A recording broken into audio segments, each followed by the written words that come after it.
We also today have Rich Ghazal. Did I pronounce that properly? Okay. He's the Executive Director of In Defense of Christians. He's a retired U.S. Air Force intelligence officer and judge advocate, where he served as legal advisor to the Secretary of the Air Force, Special Assistant U.S. Attorney, and Federal Criminal Prosecutor. So be careful, watch out.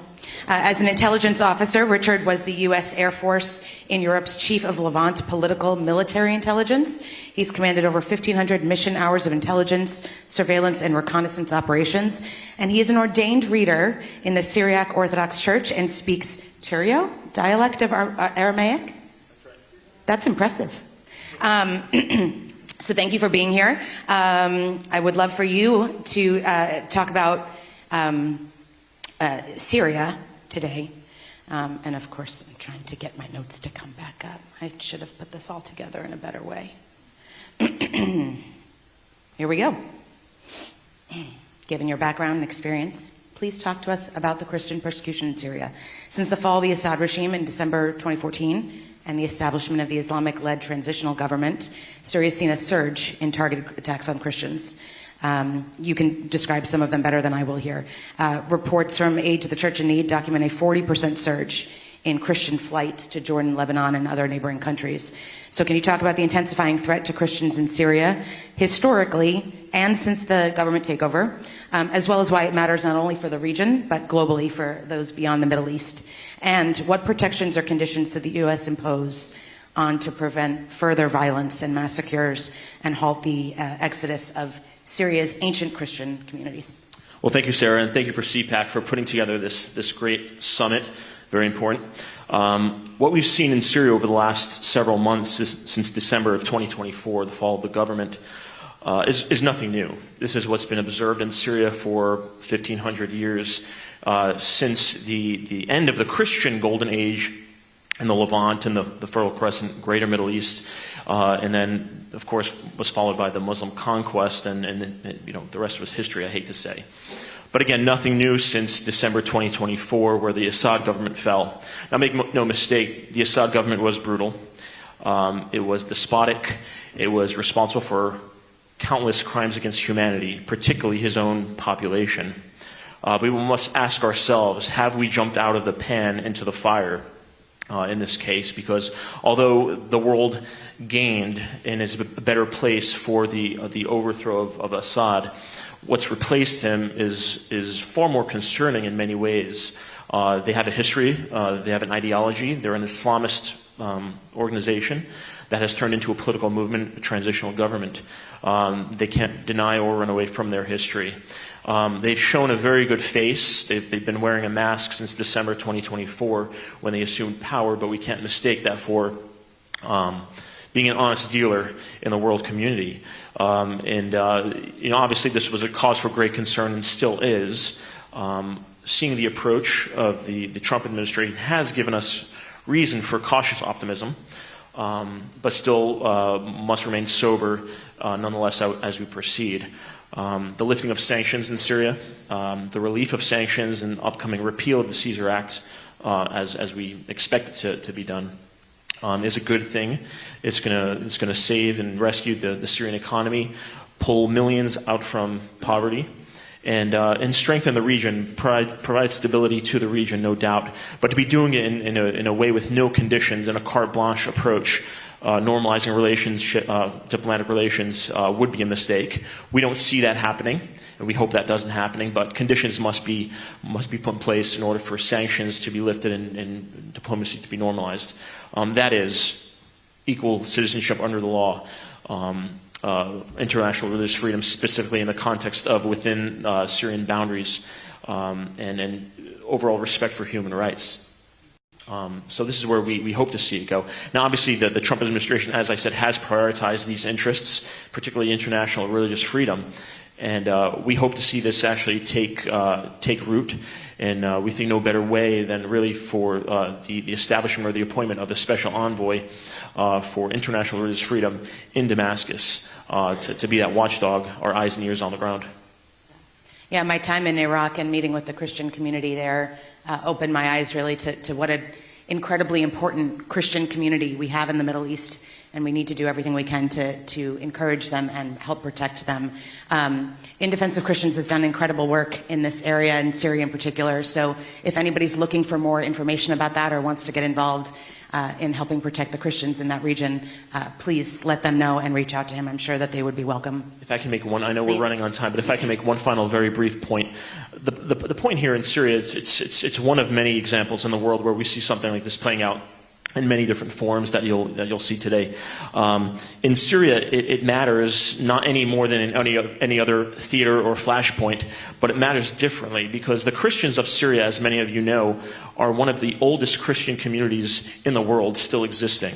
Their practices, their rituals, their rites, their worldview is an authentically Semitic Christian worldview that has a thread unbroken from apostolic times. The Aramaic language, the Syriac dialect of the Aramaic language is still used today in Syria, not just in liturgy, not just in worship, but in daily parlance, in daily practice. A loss of Christianity in Syria is not a loss for Syrian Christians. Indeed, it's a loss for world Christendom.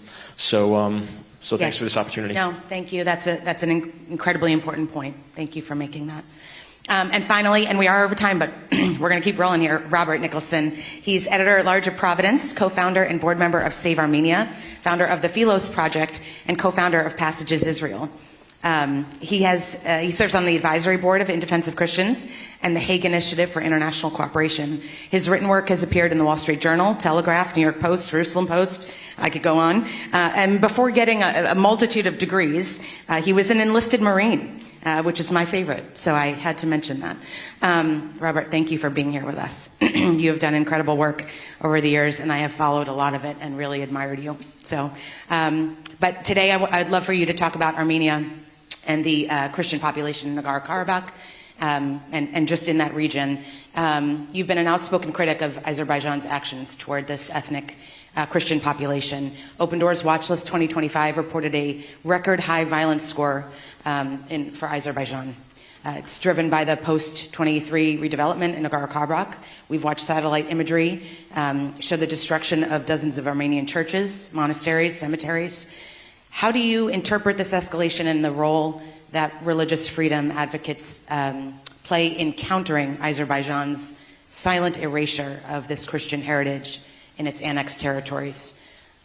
Speak to us about that, if you would. Sure. Well, first of all, thank you, Sarah, and thank you, CPAC, for highlighting this issue. It's unfortunately not talked about that much, even though it's really one of the oldest islands of Christianity in a region that's now no longer a majority Christian.